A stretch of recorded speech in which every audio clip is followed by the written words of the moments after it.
এই দলের বিপক্ষে বাংলাদেশ এই দল মোটামুটি জাতীয় দলে যারা যারা আসলে বিবেচনায় আছেন বা বাইরে আছেন তাদেরকে আসলে আলটিমেট টার্গেটটা কি, এখান থেকে জয় পরাজয় বাদ দিয়েও আসলে আলটিমেটলি বিসিবির বা আপনাদের কি পেতে চান? না, আপনার প্রশ্নতেই উত্তর আছে যে ন্যাশনাল টিমের অনেকটা যারা অন অ্যান্ড অফ আছে তারাই খেলছে। সো এইটাই হওয়া উচিত, যেটা নাকি আমরা ন্যাশনাল টিমের যেই গ্যাপগুলা আছে এই গ্যাপগুলা আমাদের পূরণ করা আমাদের মেন টার্গেট।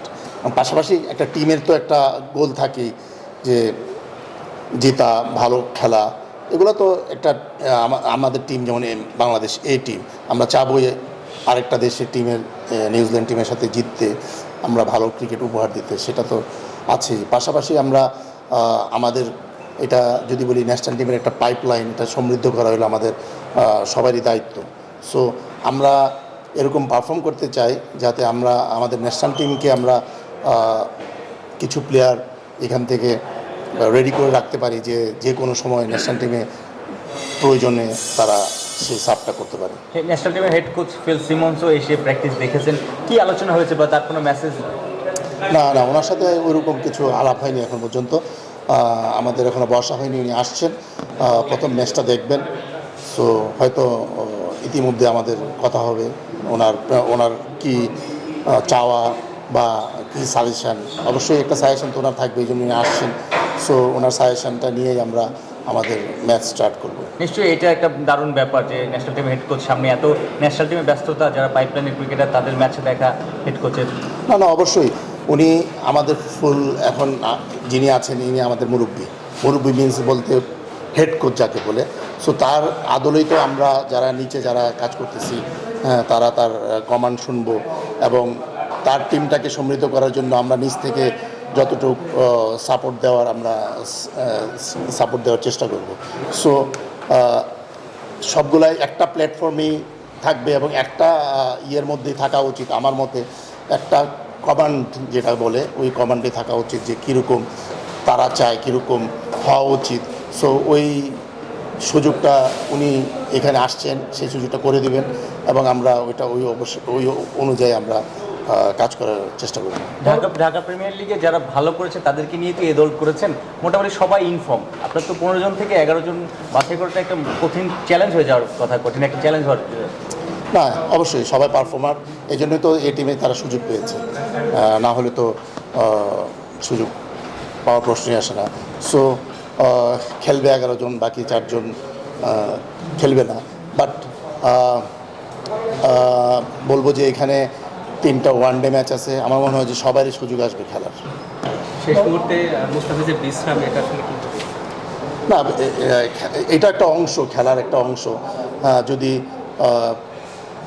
প্লেয়াররা মনে করে যে সে ফুল নেশানকে ফুল সার্ভ করতে পারবে না বা অন্য কোনো সমস্যা আছে, সো সেই ক্ষেত্রে সে বিশ্রামে যেতেই পারে।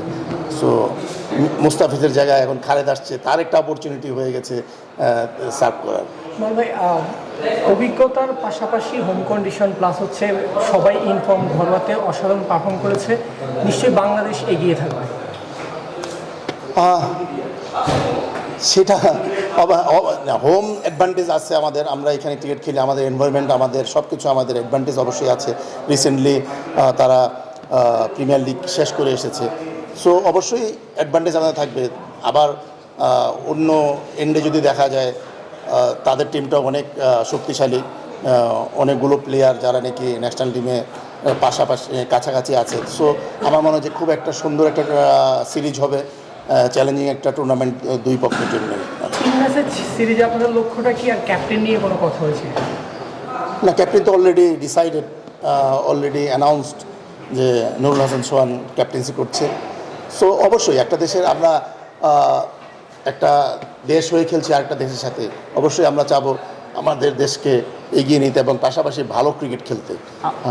আমার একটা লাস্ট কোয়েশ্চেন, সবারই ব্যাটিং দেখেছেন আপনি, গতকাল দেখলাম শামীম পাটোয়ারি নেটের পেছনে অনেকক্ষণ ব্যাটিং দেখেছেন, নানা টিপস দিয়েছেন।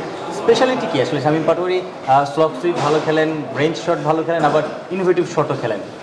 শামীম আমার মতে শামীম আমাদের দেশের জন্য একটা এসেট। ও যেই জায়গায় ব্যাটিং করে, যেই স্টাইলে ব্যাটিং করে, এই ব্যাটিংটা খুবই প্রয়োজন। যেই কম সময়ের মধ্যে সে যে রানটা করে, সো আরও বেশি পারফেকশন, আরও এক্সিকিউশন কিভাবে হয় সেই প্র্যাকটিসগুলো দেওয়া এবং তাকে আরও মোটিভেটেড করা, এটা অ্যাজ এ কোচ আমাদের দায়িত্ব। সো সেই কাজটাই আমরা করার চেষ্টা করি। এই যে উইকেটের পেছনে থার্ড ম্যান ফাইন লেগ দিয়ে যেভাবে তিনি শট খেলেন এত ইজিলি, অবাক লাগে এবং মজাও নিশ্চয়ই পান আপনারা। না অবশ্যই এই যেই শর্টসগুলো সে খেলেন এটা তার নিজস্ব একটা ঢং। তো এই অনেক সময় আমরা আমাদের এই নিজস্ব ঢংগুলো আমরা নষ্ট করে দিই।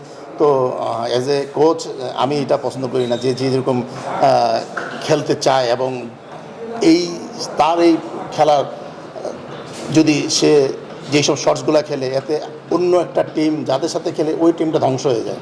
সো এগুলো আরও বেশি কত ভালো করতে পারে। আমার মনে হয় যে তার জন্য ফিল্ড প্লেসিং অন্যরকম লাগে। হ্যাঁ, একটা বোলার যে জায়গায় কমফোর্টেবল বল করতে তাকে ওই জায়গাটা নষ্ট করে দেয়। সো এই টাইপের প্লেয়ার রেয়ার থাকে এবং তাদেরকে নার্সিং করা অবশ্যই আমাদের দায়িত্ব। এটা টিমের অ্যাসেট।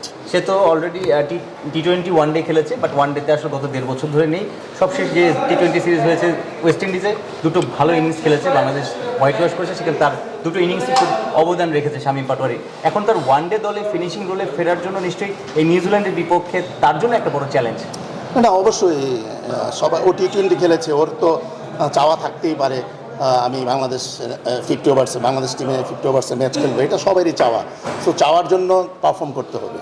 সো সে তার পারফরমেন্স টি20-র জন্য ভালো ছিল, সে টি20 খেলেছে।